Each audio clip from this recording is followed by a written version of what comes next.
என்ன நடவடிக்கை எடுக்கிறார் முதல்வர் அப்படின்றது வந்து பலரும் பல கேள்விகளை எழுப்பிட்டே இருக்காங்க, பத்திரிகையாளர்கள் உட்பட.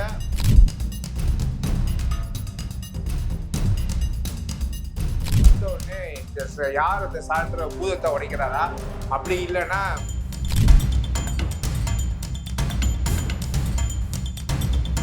பாஜக அரசு வந்தா இதுதான் பண்ணும் அப்படின்னு நீங்க செஞ்சு காட்டுறது வந்து கரெக்டான ஒரு விஷயமா, இல்ல ஒரு நிகழ்வு நடக்காமலே இது நடந்துரும் சொல்றது கரெக்டான விஷயமா?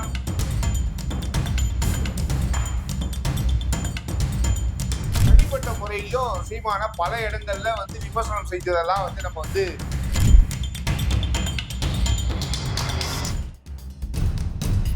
ஒரு பக்கம் வந்து நாம் தமிழர்ல இருந்து பல பேர் விலகலா இருக்கணும், இன்க்ளூடிங் அவர் வந்து பிசுறுன்னு சொன்ன அந்த காளியம்மாள் விலகல்.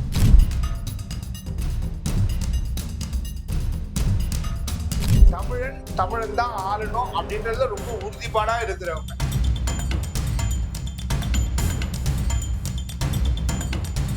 இந்திய திணிக்கிறாங்க, இந்திய திணிப்பது மூலமா சமஸ்கிருதத்தையும் திணிக்க வராங்க அப்படின்றதுதான் வந்து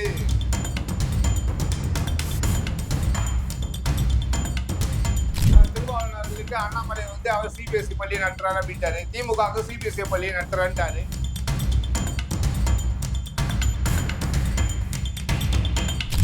வரதுக்கு முன்னாடியே ஹிந்தி திணிச்சிருவாங்க, சமஸ்கிருதம் திணிச்சிருவாங்கன்னு எப்படி சொல்றாங்களோ அதே போல இந்த கேஸ்ட் சென்சஸ் எடுத்த பிறகுதான் நமக்கு தெரியும்.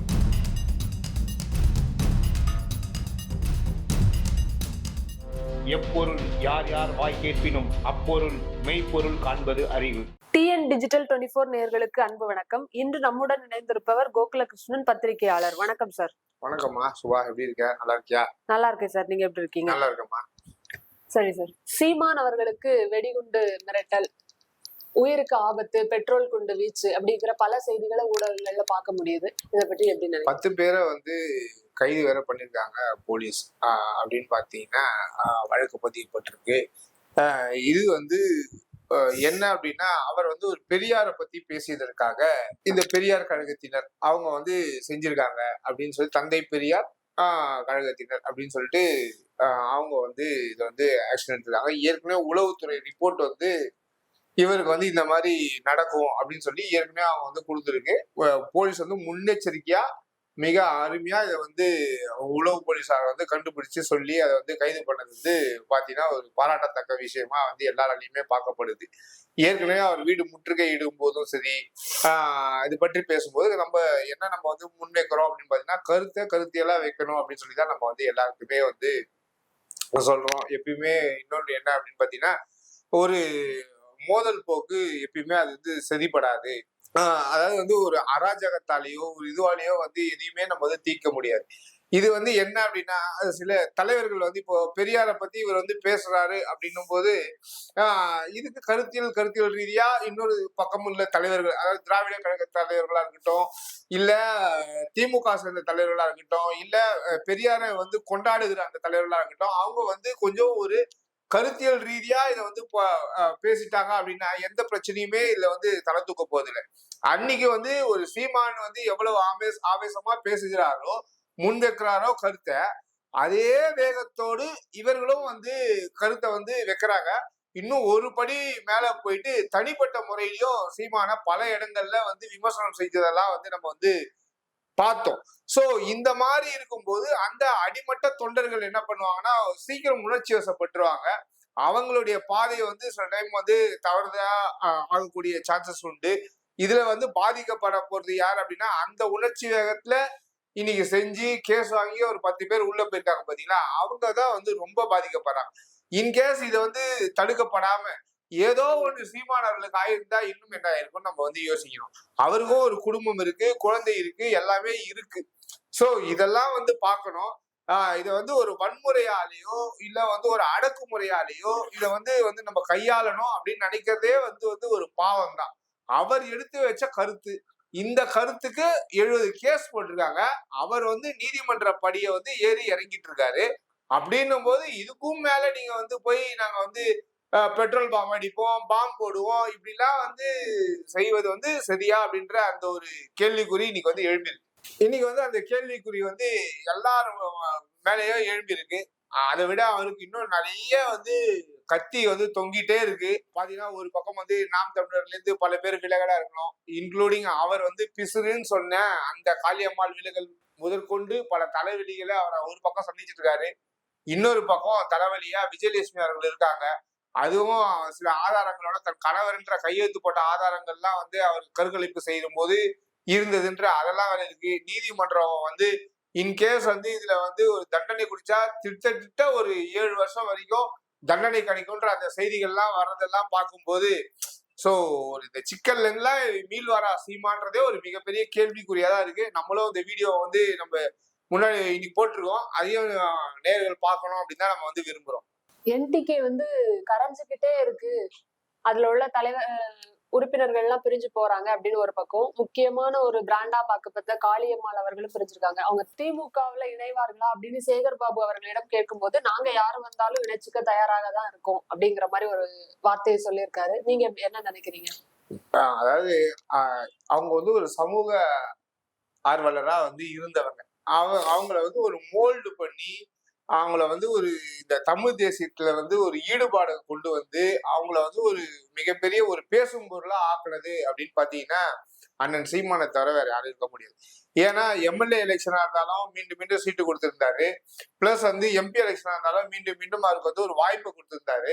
அவருக்கு வந்து பாத்தீங்கன்னா திட்டத்தட்ட இப்போ எப்படி ஒரு காலத்துல ராஜீவ் காந்தியா இருக்கட்டும், இல்ல வந்து நம்ம கல்யாண சுந்தரமார்களா இருக்கட்டும், இவங்க 2 பேருமே வந்து ஒரு மிகப்பெரிய பேரும் புகழோடும் வந்து இந்த கட்சியில இருந்தாங்களோ, அதே போலவே வந்து காளியம்மாள் அவர்களும் வந்து வளர்ந்து வந்தவங்க தான்.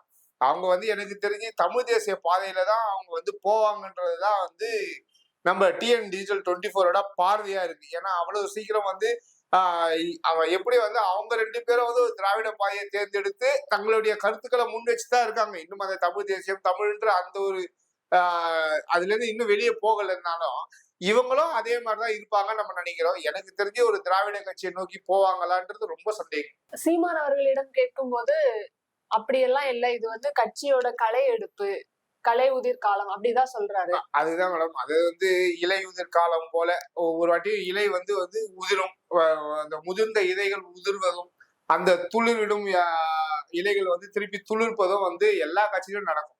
நீங்க பாத்தீங்கன்னா பெரியார் கழகத்திலிருந்து உடைந்து வந்ததுதான் வந்து திமுக. திமுக அதுக்கப்புறம் எம்ஜிஆர் அவர்களும் ஒரு மிகப்பெரிய உடைப்பு பண்ணாரு. அதனால திமுக கரைஞ்சிச்சா அப்படின்னா இல்ல. திராவிடர் கழகம் காஞ்சி போச்சா திமுகவால அப்படின்னா அதுவும் இல்ல.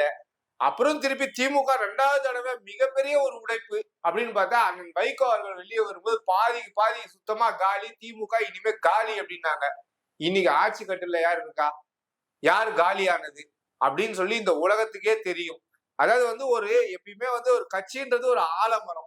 இதுல நம்ம வந்து பாத்தீங்கன்னா இலைகளாகவும் கிளைகளாகவும் ஒரு பறவைகளாகவும் தான் நம்ம இருக்கிறோமே தவிர அந்த ஆலமரமும் அந்த வேரும் அது அப்படியே இருக்கதா செய்யும். சீமானே அப்படின்னு பாத்தீங்கன்னா சீமானுக்கு முன்னாடி இந்த கட்சியை வந்து ஒரு இயக்கமா உருவாக்குன அந்த அந்த அந்த இயக்கத்தோட அந்த கோட்பாடுகள் இதெல்லாம் வந்து ஈர்க்கப்பட்டு வந்தவர்கள் தான் இந்த தமிழ் தேசியவாதிகள். அவங்களுக்குன்னு ஒரு கோட்பாடை வச்சிருக்காங்க. இந்த திராவிடத்தையும் எதிர்க்கிறாங்க, தேசியத்தையும் அந்த ஒரு பாதையை எதிர்த்து தமிழன் தான் ஆளணும் அப்படின்றதுல ரொம்ப உறுதிப்பாடா இருக்கிறவங்க. அதே போலதான் இந்த காளியம்மாள் அவர்களும் அதோட ஒரு வழித்தொன்றலா வந்தவங்க தான். சோ நம்ம வந்து பார்ப்போம். இலையுதிர் காலம், கலையுதிர் காலம் அப்படின்றாரு. சீமானவர்களுக்கு நல்லாவே தெரியும். தான் போனா கூட இந்த கட்சி வந்து அப்படியே இருக்கும், அடுத்த கட்ட தலைவர்கள் வருவாருன்னா அவருக்கே நல்லா தெரியும். அதனாலதான் அவர் அந்த வார்த்தையை யூஸ் பண்ணிருப்பாரு. தொடர்ந்து மும்மொழி கொள்கை எதிர்ப்பு, மும்மொழிங்கிற ஒரு வார்த்தையே இல்ல, பல மொழிகள் படிச்சுக்கலாங்கிறது தான். ஆனா மும்மொழி கொள்கை எதிர்ப்பு அப்படிங்கிறது ரொம்ப சீரியஸா போயிட்டு இருக்கு. இந்த நிலையில நம்மளுடைய முதல்வர் 10,000 கோடி தந்தா கூட ஏத்துக்க மாட்டோம் அப்படின்னு சொல்லியிருக்காரு. இதை பற்றி இதுதான் நீங்க வந்து ஹாட் டாபிக்கா போயிட்டு இருக்கு. இதுதான் முதல்ல நீங்க எத்தவொடனே கேட்பீங்க அப்படின்னு நம்ம நினைச்சோம். இதுக்கு முன்னாடி நம்ம கூட இன்னைக்கும் அது இந்த மும்மொழி கொள்கை இருமொழி கொள்கை பத்தி அண்ணாமலையோட காட்டமான அறிக்கைகள், இந்த கெட் அவுட் ஸ்டாலின்ற வரைக்கும் வந்து ஒரு மிகப்பெரிய ட்ரெண்டிங்கா போன அந்த பாஜகவோட அந்த ஹேஷ்டாக்ஸ் இதெல்லாமே வந்து நம்ம வந்து வருஷம் கட்டி பார்த்துட்டே இருக்கோம். கிட்டத்தட்ட ஒரு 10 நாளா இந்த பிரச்சனைகள் போயிட்டே இருக்கு. இதுல வந்து நிறைய சொல்லலாம். அப்படின்னு பாத்தீங்கன்னா, இந்த கோலம் போட ஆரம்பிச்சாங்க. திராவிடர் கழகத்தினரா இருக்கட்டும், திமுகவினரா இருக்கட்டும். அது எங்க போய் இன்னைக்கு நிக்குது அப்படின்னு பாத்தீங்கன்னா, கேஸ் வாங்குற அளவுக்கு போயிடுச்சு. அவங்களுக்கு என்ன அப்படின்னா, இந்த ரயில்வே ஸ்டேஷன்ல போயிட்டு ஆஹ் அந்த எழுத்தெல்லாம் வந்து அழிக்க போயிருக்காங்க. இந்தி எழுத்தெல்லாம் அழிச்சிருக்காங்க. அவங்க மேல வந்து வழக்குகள் பதிவுபட்டிருக்கு. ரயில்வே துறையும் இனிமே வந்து இந்த மாதிரி எல்லாம் பண்ணா 6 மாசம் கண்டிப்பா வந்து ஆஹ் சிறை சொல்ற அளவுக்கு அதுக்கான வழக்குகள் பதியப்படும் சொல்லி அங்கேயே சொல்லியாச்சு. இன்னைக்கு தபால் தந்தி ஆபீஸ் வரைக்கும் போயிட்டாங்க. அண்ணாமலை அப்படியே சொல்லியிருக்காரு. அப்படியே வந்து பாத்தீங்கன்னா உங்க அமைச்சர்கள் எல்லாம் ஒரு 11 பேர் மேல இடி, வருமான வரித்துறைன்னு சொல்லி ஏறி ஏறி இறங்கிட்டு இருக்காங்க. அதுவும் மத்திய அரசு தான். அதுலயும் இந்திலாம் இருக்கு. முடிஞ்சா அங்க போய் கை வச்சு பாருங்க அப்படின்னு சொல்லி அவர் எப்பயுமே வந்து ஒரு சவால் விடுற தோணியில தான் பேசுவாரு. அதே சவாலோட சொல்லிட்டாங்க. இவங்களும் அடுத்த கட்டமா இந்த தபால் தந்தி, இந்த ரயில்வே ஸ்டேஷன் எல்லாம் விட்டுட்டு அங்க வருமான வரித்துறையும் இதுக்கும் போவாங்களான்னு பார்ப்போம். இதுல நல்ல ஒரு என்ன அப்படின்னு பாத்தீங்கன்னா, இவங்க என்ன சொல்றாங்க அப்படின்னா, இந்திய திணிக்கிறாங்க. இந்திய திணிப்பது மூலமா சமஸ்கிருதத்தையும் திணிக்க வராங்க அப்படின்றதுதான் வந்து எல்லாருடைய கூற்றுமா இருக்கு. குறிப்பா திராவிட கட்சிகள் பிளஸ் வந்து இங்க நம்ம திமுக அரசா இருக்கட்டும். கேட்டா நிதி தரல. 2000 கோடி வந்து தர வேண்டியது பிஎம் ஸ்ரீ அப்படின்ற அந்த ஒரு ஸ்கீம்ல வந்து இவங்க வந்து இது பண்ணதுதான் வந்து பெரிய பிரச்சனையா இருக்கு. எங்கேயாவது இந்தி திணிக்கிறாங்க அப்படி இதெல்லாம் அப்படின்னு சொல்லி ஒரு காரணம் கட்டி சொல்லியிருந்தா நம்ம வந்து எல்லாருக்குமே வந்து ஒரு விளங்கி இருக்கும். கரெக்டுங்களா? அதாவது வந்து பாருங்க, நீங்க வந்து இந்த ஒரு காரணங்கள் இதுதான் காரணம் அப்படின்னுவாங்க. இந்திய திணிச்சிருவாங்க, சமஸ்கிருதத்தை திணிச்சிருவாங்க அப்படின்னு சொல்லி இந்த பூதம் வருது, புலி வருது, புலி வருது அப்படின்னு சொல்லி இந்த புலி வருதுன்னு சொல்லக்கூடாது. பிஎம் ஸ்ரீல 16 மொழிகள் கொடுத்திருக்காங்க. அந்த மொழிகள்ல ஏதோ ஒரு மொழிய பிள்ளைகள் வந்து விருப்ப பாடமா எடுத்து படிக்கலாம் அப்படின்றதுதான் இதுல வந்து ஒரு ஷரத்து இருக்கு. அவங்க நேஷனல் எஜுகேஷன் பாலிசி மூலமா இதை கொடுக்கும்போது இதுக்கு யார் அஷூரன்ஸ் தர வேண்டியிருக்கு? அவங்க ஏற்கனவே கொடுத்துட்டாங்க அஷூரன்ஸ். நாங்க வந்து இந்திய திணிக்கல அப்படின்னு சொல்லிட்டு. ஏற்கனவே இரட்டை இந்த இருமொழி கொள்கை மூலமா இங்க படிச்சவங்க எல்லாம் நல்லா போலையா?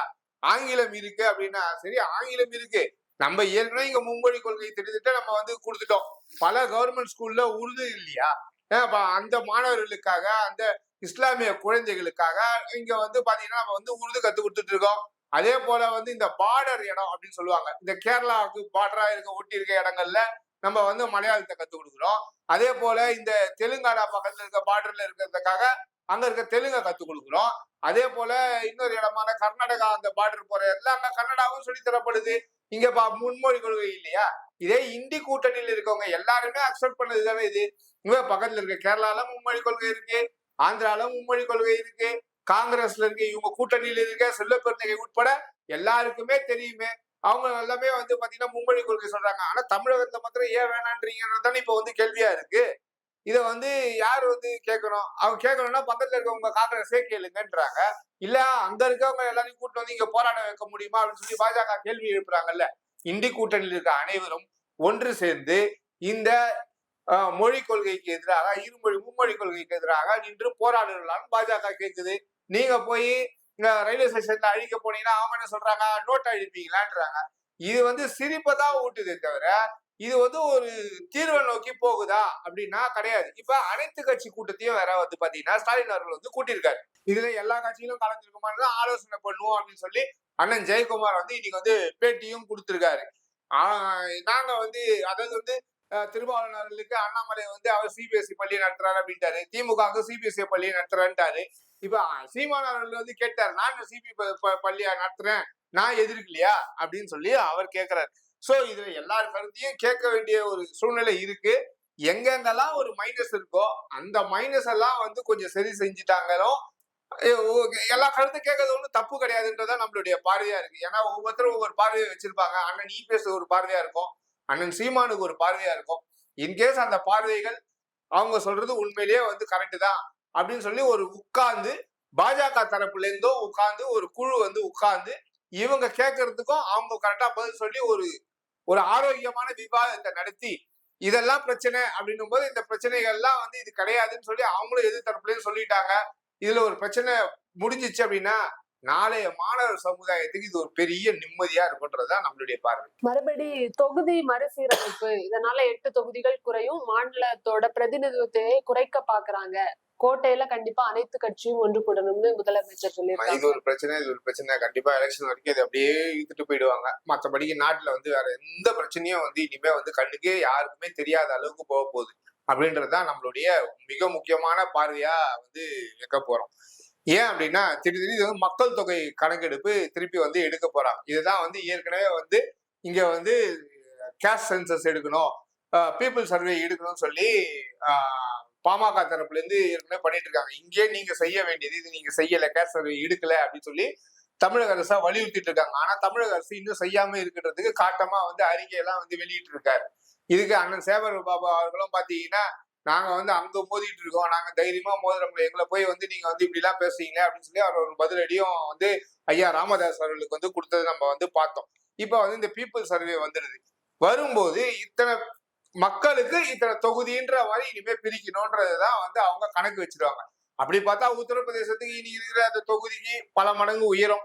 ஏன்னா அந்த இடத்துல வந்து மக்கள் தொகை அதிகமா போச்சு. நமக்கு தெரிஞ்சு எனக்கு என்னமோ சென்னையிலேயே நிறைய தான் இருக்க போகுது, தமிழகத்திலேயே இன்னும் நிறைய வந்து மக்கள் தொகை வந்திருக்கும்.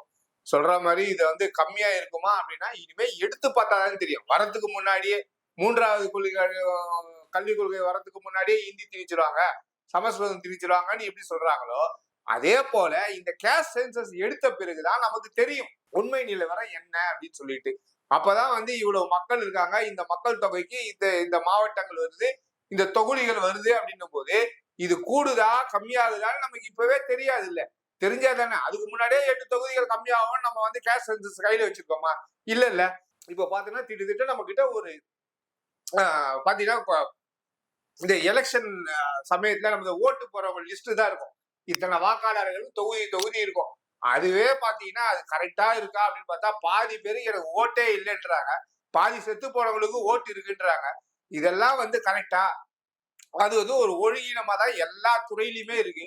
அதே ஒழுங்கீனத்தோட எடுக்காம இனிமே அந்த பீப்புள் சர்வே எடுக்கிறது, ஒவ்வொரு மக்கள் தொகையை எடுக்கிறது வந்து கரெக்டா எடுத்து அதன் மூலமா என்ன இருக்கு அப்படின்றத வந்து பாக்குறதுல ஒரு தவறும் இல்லைன்றது நம்ம பார்வை. மும்மொழி கொள்கைங்கிறத திமுக மட்டும்தான் பிடிச்சிட்டு இருக்கு, பொதுமக்கள் யாருமே அதற்கு வந்து சப்போர்ட் பண்ணல. திமுக மும்மொழி கொள்கையை திமுக பிடிச்சிருக்கா? மும்மொழி எதிர்ப்பை ஏன் அதிமுக எதிர்க்கிறாங்க, பொதுமக்கள் வந்து அதை ஒத்துக்கல, தங்களோட குழந்தைகளும் கண்டிப்பா அதை படிக்கணும்னு தான் மக்கள் சொல்றாங்க. சோ அதை மடைமாற்றுறதுக்கு தான் M.K. ஸ்டாலின் அவர்கள், நம்மளுடைய முதல்வர் அவர்கள் வந்து தன்னோட கற்பனையினாலேயே ஒண்ணு சித்தரிச்சு 8 தொகுதிகள் குறைப்பு அப்படிங்கிற மாதிரி பேசுறாரு அப்படின்னு அண்ணாமலை ஒரு பதிவு. இல்ல மேடம், அது 8 தொகுதிகள்ன்றது நான் இப்ப நான் சொன்னேன் பாத்தீங்களா. பிரதமர் மோடி அவர்கள் வந்து பாராளுமன்ற நிர்ணயம் வரும்போது தென் மாவட்டங்களுக்கு இது சாதகமா அமையும்னு சொல்லியும் கூட இவர் தனது கற்பனை வச்சு இப்படி பயன்படுத்துறாரு. பிரதமர் மோடி அவர்கள் சாதகமா அமையும் சொன்னதும் நம்ம வந்து எடுத்துக்க முடியாது. ஏன் அப்படின்னா உண்மை நிலவரம் எப்போ தெரியும் அப்படின்னா அந்த சர்வே எடுத்தாதான் தெரியும். இப்பதான் அதுதான் நான் இன்சிஸ்ட் பண்ணி சொன்னேன். இந்த பக்கம் ஒரு பயம், புரியுதுங்களா, கம்மியாயிடும்ன்றதும் பயம்தான், அதிகமா அங்க வரும் அப்படின்னு சொல்றதும் வந்து அதாவது வந்து யூகங்களின் அடிப்படையில நம்ம வந்து பேசவே கூடாது, தரவுகள் அடிப்படையில பேசணும். அப்ப தரவுகள் அடிப்படையில எப்ப நம்ம பேச முடியும் அப்படின்னா கரெக்டான அந்த பீப்புள் சர்வே மக்கள் தொகை கணக்கெடுப்பு நடத்தினாதான் முடியும்.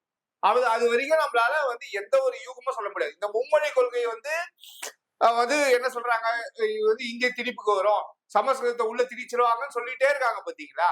அந்த மாதிரி யூகங்கள் அடிப்படையில் சொல்லாம தரவுகள் அடிப்படையில இப்படி எல்லாம் நடந்திருக்கு, இப்படி எல்லாம் பண்ணுவாங்க, கரெக்டுங்களா, பண்ணுவாங்கன்னு சொல்றதை விட அந்த ஸ்கூல்ல இதெல்லாம் நடக்குது, இப்படி எல்லாம் நடக்குது அப்படின்னு சொல்லணும்ல.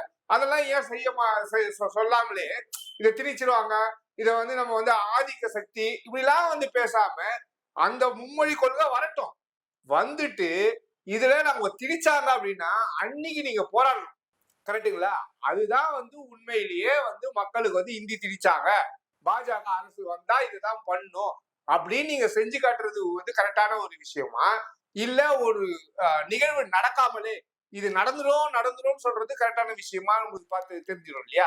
இது சோ நமக்கு தெரிஞ்சு நம்மளுடைய பார்வை என்ன அப்படின்னு நீங்க பாத்தீங்கன்னா, இதுல வந்து ஒரு எல்லாமே வந்து யூகங்கள் அடிப்படையில இன்னைக்கு வந்து இந்த பல போராட்டங்கள் நடந்துட்டு இருக்கு. யார் அந்த சார் அப்படிங்கிறது பாதி பேருக்கு மறந்தே போச்சு. இந்த நிலையில மறுபடியும் ஞானசேகரன் அவருக்கு பின்னாடி ஒரு எக்கச்சக்கமான சவரன்ல நகை கடத்தினாரு முதல் கொண்டு தெரிய வந்திருக்கு. நகை திருடினார். ம். அந்த அவர் வந்து ஏற்கனவே இந்த கேஸ்ல பிடிபடும் போதே அவர் மேல பல திருட்டு வழக்குகள் இருக்கு. 2 முறை 3 முறை வந்து அவர் வந்து குண்டாஸ்ல போடப்பட்டவர். இது 4வது முறை அப்படின்னு சொல்லி நமக்கு வந்து தெரிஞ்சது. இந்த ஒரு ஹிஸ்டரி ஷீட் வந்து குற்றவாளி எப்படி வந்து எல்லா அமைச்சர்கள் கூடயும் சரி புகைப்படம் எடுத்தாரு, துணை முதல்வர் வரைக்கும் புகைப்படம் எடுத்தாருன்றதை நம்ம வந்து ஏற்கனவே நம்ம இந்த பல வீடியோக்கள்ல வந்து ஆச்சரியப்பட்டு தான் நம்ம வந்து போட்டிருந்தோம். ஏன்னா போலீஸும் உளவுத்துறையும் இப்படிப்பட்ட நபர்களை வந்து அடிக்கடி கண்காணிச்சுட்டே இருந்திருப்பாங்க. ஏன்னா ஒரு குற்ற ஷீட் உள்ளவர்களை வந்து அடிக்கடி கூப்பிட்டு விசாரிப்பாங்க. என்னப்பா இங்க சுத்துற, ஏன்பா இப்படி பண்ற அப்படின்னு சொல்லி அந்த கேள்விகள் வந்து அடிக்கடி எழும்பக்கூடியதுதான். இதை வந்து எங்க அவங்க வந்து தவறிட்டாங்க அப்படின்னு சொல்லி ஏற்கனவே பல வந்து அரசியல் விமர்சகர்களும் இந்த பார்வையில எல்லாம் வந்து வச்சுட்டு இருந்ததை நம்ம பார்த்தோம். இன்னைக்கு இந்த எஸ்ஐடி விசாரணை நீதிமன்றம் மூலமா போயிருக்கு. குற்றப்பத்திரிகை வந்து கொடுத்துருக்காங்க. யார் அந்த சார் அந்த குற்றப்பத்திரிகையில வந்து வெளியே வந்திருக்கா அப்படின்னு பார்த்தா அது வந்து எனக்கு என்னமோ தெரிஞ்சு வெளியே வந்த மாதிரி தெரியலன்றதான். ஏன்னா வெளியே வந்திருந்தா இந்நேரத்துக்கு பகிரங்கமா எல்லாருக்குமே வந்து சொல்லியிருப்பாங்க. அண்ணாமலை அவர்களும் வந்து நான் வந்து இது வந்து குற்றப்பத்திரிகை தாக்கல் பண்ணுவாங்க, போலீஸ் சரியான விசாரணை பண்ணி குற்றப்பத்திரிகையை தாக்கல் பண்ணுதா எஸ்ஐடி பண்ணுதான்னு பாக்குறேன். ஏன்னா எஸ்ஐடி விசாரணை இருக்கும்போது நான் இதை வெளியிட்டேன் அப்படின்னா அதுவே என் மேல வந்து அஃபென்ஸா போகிறதுக்கான சான்சஸ் உண்டு. இந்த மாதிரி வந்து சரியான ஒரு விசாரணை முறை சரியா போகல அப்படின்னும் போது நான் வந்து அடுத்த கட்டமா அதை வந்து வெளியிடுவேன் அப்படின்னு சொல்லி பார்த்திருக்காரு. நம்ம இன்னைக்கு இந்த விசாரணைகள்லாம் வந்து குற்றப்பத்திரிகையை தாக்கல் பண்ணியிருக்காங்க. இதுல வந்து இன்கேஸ் அதை வந்து மறைச்சு ஒரு இதுவா சொல்லியிருக்காங்களான்னாவது நமக்கு வந்து இன்னும் ஒரு 2-3 நாள்ல 1 நாள் 2 நாள்ல தெரிஞ்சிடும். அப்படி இன்கேஸ் வரல அப்படின்னா அண்ணாமலை வந்து காசில இருந்து கண்டிப்பா நாளைக்கோ இல்ல நாளன்னைக்கோ வந்துருவாரு. வந்த உடனே இந்த யார் அந்த சான்ற பூதத்தை உடைக்கிறாரா, அப்படி இல்லைன்னா இந்த திமுக ஃபைல்ஸ் 3 அப்படின்னு சொல்லி பல அதிகாரிகளும் சேர்ந்து மாட்டுவாங்க அப்படின்னு சொல்லியிருப்பாரு. அந்த ஃபைல்ஸை உடைக்கிறாரான்றதுதான் இப்போ வந்து ஒரு ஹைலைட்டான டாபிக்கா நம்ம வந்து பார்க்க வேண்டியதா இருக்கு.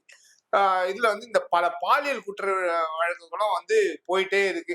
இந்த பல பிரச்சனைகளுக்கு நடுவுல இருமொழி கொள்கையா இருக்கட்டும், இந்த கேஸ்ட் சென்சஸ், இந்த சென்சஸா இருக்கட்டும், அடுத்து வந்து பாத்தீங்கன்னா அந்த நீங்க சொன்ன இந்த சீமான் விவகாரமா இருக்கட்டும், இதெல்லாம் விட இந்த சட்டம் ஒழுங்குன்றது ஒரு பல பிரச்சனைகளை வந்து சந்திச்சுட்டே இருக்கு. முதல்வர் வந்து என்ன பதில் சொல்ல போறாருன்னு வந்து இன்னொரு பக்கம் வந்து அண்ணன் எடப்பாடியார் அவர்கள் வந்து தினம் வந்து அங்க நடக்குது இங்க நடக்குதுன்னு சொல்லி அவர் வந்து வீடியோ போட்டுட்டே இருக்காரு. அன்னைக்கு கூட ஒரு 13 வன்கொடுமைகள் நடந்ததா போட்டிருந்தாரு. அன்னைக்குதான் பார்த்து கெட் அவுட் ஸ்டாலின் அப்படின்ற அந்த ஹேஷ்டாக் ட்ரெண்டா போனதுல அண்ணன் எடப்பாடியாரோட அந்த ஒரு வீடியோ வந்து சோசியல் மீடியால இருந்து ரொம்ப அப்படி தள்ளி போன மாதிரி ஆயிடுச்சு. இதுக்கு சில விமர்சகர்களும் குற்றச்சாட்டு என்ன கேக்குறாங்கன்னா, அண்ணாமலை பண்றது எல்லாமே திமுகவுக்கு சாதகமா இருக்கு. அன்னைக்கு இந்த யார் அந்த சார்னு பீக்ல போயிருந்தது, அவர் போய் சாட்டடி அடிச்சாரு, அதோட அந்த யார் அந்த சார்ன்ற கவனம் வந்து திசை திருப்பி போச்சு அப்படின்னாங்க. இந்த வாட்டி சோசியல் மீடியா ட்ரெண்டிங் பண்றேன்னு சொல்லி அண்ணாமலை களமிறங்க, இந்த பக்கம் எடப்பாடியார் அவர்கள் போட்ட இந்த பெண் வன்கொடுமைகள்லாம் என்ன அப்படின்னு சொல்லி அவர் வந்து தன்னோட ஐடிவிங் மூலமா போட்டு வச்சிருந்தாரு. அது அப்படியே டவுனா போச்சுன்றது அந்த ஆதங்கங்கள் அதிமுக பக்கம் இருக்கு. என்னதான் நம்ம சொல்றதுன்னு தெரியல. மக்கள் வந்து வீழ்ச்சிக்கணும். இன்னும் ஒரு வருஷம் தான் இருக்கு. பாஜகவும் பாத்தீங்கன்னா தெருமுனை கூட்டங்கள் வந்து போட ஆரம்பிச்சுட்டாங்க. இப்படி வந்து இந்த சட்டம் ஒழுங்கு சீர்கேடு இதை பத்தி எல்லாம் வந்து பாத்தீங்கன்னா டெய்லி நாள்தோறும் வந்து பத்திரிகையில வந்து செய்தி வந்துட்டே இருக்கு. இதுக்கு என்ன நடவடிக்கை எடுக்கிறார் முதல்வர் அப்படின்றது வந்து பலரும் பல கேள்விகளை எழுப்பிட்டே இருக்காங்க. பத்திரிகையாளர்கள் உட்பட பலர் எழுப்பிட்டே இருக்காங்க. ஆனா அதற்கான தீர்வு வந்து போலீஸ் வந்து நடவடிக்கை எடுத்துட்டு இருக்கு. இன்னொரு பக்கம் பாலியல் குற்றங்களா அதுல வந்து கைது செய்யப்படுறாங்க அப்படின்றாங்க. கஞ்சா விற்பனையா அதுல கைது செய்யப்படுறாங்க அப்படின்றாங்க. ஆனா தடுக்கக்கூடிய இடத்துல இருக்க வேண்டிய அந்த காவல்துறை இன்னும் வந்து திறம்பட செய்யணும்ன்றதுதான் வந்து அரசியல் விமர்சகரோட பார்வையாவே இருக்கு. மக்கள் வந்து ரொம்ப வந்து ஷார்ப்பா வந்து பார்த்துட்டே இருக்காங்க. ஏன்னா இந்த கடைசி ஒரு வருஷம் தான் எல்லாருக்குமே வந்து வாழ்வா சாவான்ற அந்த ஒரு இதுதான். ஏன்னா இன்னைக்கு இன்டாக்டா இருக்கிற திமுக கூட்டணி நாளைக்கு வந்து எப்படி வேணா மாறலாம். அப்போ இந்த 4 ஆண்டு கால ஆன்டி இன்கம்பன்சியோட சேர்த்து ஏற்கனவே இந்த பாராளுமன்ற தேர்தலில் 40-40 அதிரி புதிரியா எடுத்திருந்தாலும் பர்சன்டேஜ் ஓட்டு கம்மியாச்சு. இது மேலும் அடிப்பட வாய்ப்புகள் உண்டு. ரெண்டாவது அப்படி பாத்தீங்கன்னா அண்ணன் எடப்பாடியார் அவர்களுக்கு இதுவும் வந்து ஒரு தன்னை ப்ரூவ் பண்ண வேண்டிய கட்டாயத்தில் இருக்காரு. ஏன்னா ஏற்கனவே இந்த அதிமுகவிலிருந்து சென்றவர்களே வந்து அவர் வந்து பத்துத்தோல்வி பழனிசாமி அப்படின்ற அந்த ஒரு பேரை வச்சுதான் வந்து கூப்பிட்டு இருக்காங்க. அது யாருன்னு சொல்லி அது அண்ணன் எடப்பாடியார் அவர்களுக்கே நல்லாவே தெரியும், யார் இந்த பேரை வச்சு கூப்பிடுறாரு அப்படின்னு சொல்லிட்டு. சோ இதை வந்து ப்ரூவ் பண்ண வேண்டிய கட்டாயத்துல அண்ணன் எடப்பாடியார் அவர்கள் ஒரு பக்கம் இருக்காங்க. அண்ணாமலை அவர்களுக்கு மிகப்பெரிய ஒரு போர். ஏன் வந்து அண்ணாமலை அவர்களுக்கு போர் அப்படின்னு சொல்லி சொல்றேன் அப்படின்னு பாத்தீங்கன்னா, அண்ணாமலை வந்துதான் நமக்கு வந்து தலைவரா இருப்பாருன்னு நினைக்கிறோம். இன்னைக்கு இருக்கிற சூழ்நிலை வரைக்கும் அதிமுக பாஜகவோடு சேருமா அப்படின்றது ஒரு மிகப்பெரிய கேள்விக்குறியாதான் நம்ம வந்து பார்த்துட்டு இருக்கோம். ஏன் அப்படின்னா இந்த இரண்டையும் விட என் கட்சியை வளர்க்கதான் நான் வந்தேன் அப்படின்றதுல கொள்கையில ரொம்ப உறுதிப்பட நிக்கிறவரை வந்து அவர். ரெண்டாவது இந்த பக்கமும் ஊழல் இருக்கு, இந்த பக்கமும் ஊழல் இருக்குன்னு சொல்லிதான் அவர் வந்து பேசுறாரு எல்லா இடங்கள்லயும். இதையும் நம்ம வந்து பார்த்துட்டு இருக்கோம். மொத்தமா திராவிட கட்சிகள்ல வந்து நான் வந்து இது பண்ணுவேன் அப்படின்றாரு. குறிப்பா திமுக இன்னைக்கு ஆட்சியில இருக்கிறதுனால ஒவ்வொரு சங்கலியா உருவேன் அப்படின்னாரு. இத்தனையும் சொல்லியிருக்காரு. அது இல்லாம காலில் வந்து இந்த திமுக ஆட்சி அகற்றப்படுவதை நான் வந்து செருப்பு போட மாட்டேன்ற சபதமும் எடுத்திருக்காரு. சோ இந்த போரை துவக்கி வச்சிருக்கிறது அப்படின்னு பாத்தீங்கன்னா அண்ணாமலை அவர்கள். இத வந்து ஜெயிப்பாரா, அவர் வந்து தோற்க போறாரா அப்படின்றது வந்து மக்கள் கையில இருக்கு. அந்த மக்கள் கையில போறதுக்கு முன்னாடி இது வந்து பாஜக தொண்டர்கள் மத்தியில இருக்கு. ஏன் அந்த ஒரு இன்சிஸ்ட் பண்ணி நான் பாஜக தொண்டர்கள் மத்தியில அப்படின்னு சொல்லி சொல்றேன் அப்படின்னா, வீட்டுக்கு வீடு எடுத்துட்டு போய் பிரதமர் திட்டங்களை கொடுக்க வேண்டியது. ஏன்னா எல்லா இதையும் வந்து நிறைவேற்றிருக்காரு மோடி அப்படின்னு சொல்றது நீங்க தான். சோ என்னென்ன திட்டங்களை பிரதமர் மோடி அவர்கள் கொடுத்திருக்காருன்னு சொல்லி மக்களுக்கு கொண்டு போய் சேர்க்கிறதா இருக்கட்டும், என்னென்ன அவலங்கள் இந்த ஆட்சியில நடந்ததை அதை வந்து ஒரு புக்லெட்டா கூட போய் போட்டு இன்னும் கொடுக்கலாம். 1 வருஷம் இருக்கு, நீங்க அதுக்குள்ள அந்தந்த தொகுதியில இருக்க மக்களை 3 முறை சந்திச்சிடலான்றதுதான் நம்மளுடைய டிஎன் டிஜிட்டல் 24 வந்து சொல்றோம். அதாவது தலைவர்கள் வந்து பாத்தீங்கன்னா பிரஸ் மீட் கொடுத்துருவாங்க, தலைவர்கள் பொதுக்கூட்டத்துல பேசிட்டு போயிடுவாங்க, தலைவர்கள் வந்து சோசியல் மீடியால சொல்லிடுவாங்க, தலைவர்கள் வந்து டிவி பேட்டியில சொல்லிடுவாங்க. ஆனா தொண்டர்களாகிய இந்த பாஜக தொண்டர்கள் வந்து அசுர வேகத்துல வேலை செய்ய வேண்டியது. ஏன்னா அண்ணாமலைன்ற ஒற்றை மனிதனாலேயோ 2ஆம் கட்ட தலைவர்கள் இருக்கவங்களாலேயோ மாற்றி அமைக்கிறதுக்கு சத்தியமா முடியாது. நீங்க வந்து சோசியல் மீடியால ட்ரெண்டிங் பண்ணிடலாம் கெட் அவுட் ஸ்டாலின்னு சொல்லிட்டு. ஆனா மக்கள்ன்றவங்க அடித்தட்டுல இருக்காங்க. நீங்க அவங்கள அடித்தட்டுல நேர்ல போய் பார்க்க வேண்டியது இருக்கு. 1 வருஷம் இருக்கு, 3 முறை சந்திக்கலான்றது நம்மளுடைய பார்வையா இருக்கு. அந்த 3 முறையும் நீங்க என்னென்னலாம் வந்து அது வந்து உங்களுடைய கேம் பிளானா இருக்கும். அந்த என்னென்னலாம் செஞ்சாங்க, என்னென்னலாம் நடந்திருக்கு அப்படின்றத விரிவு சொல்றதா இருக்கட்டும், இல்ல பிரதமர் திட்டங்களா இருக்கட்டும், இனிமே நாங்க ஆட்சிக்கு வந்தா என்ன பண்ணுவோன்றதா இருக்கட்டும், இதெல்லாம் உங்க கையில தான் இருக்குன்றத சொல்லி நிறைவு செய்யதான் விரும்புறேன் நான். ஓகே சார், இவ்வளவு நேரம் எங்களுடைய கேள்விகளுக்கு மிக பொறுமையாக தெளிவாக பதிலமைத்தமைக்கு நன்றி சார். வணக்கம்மா.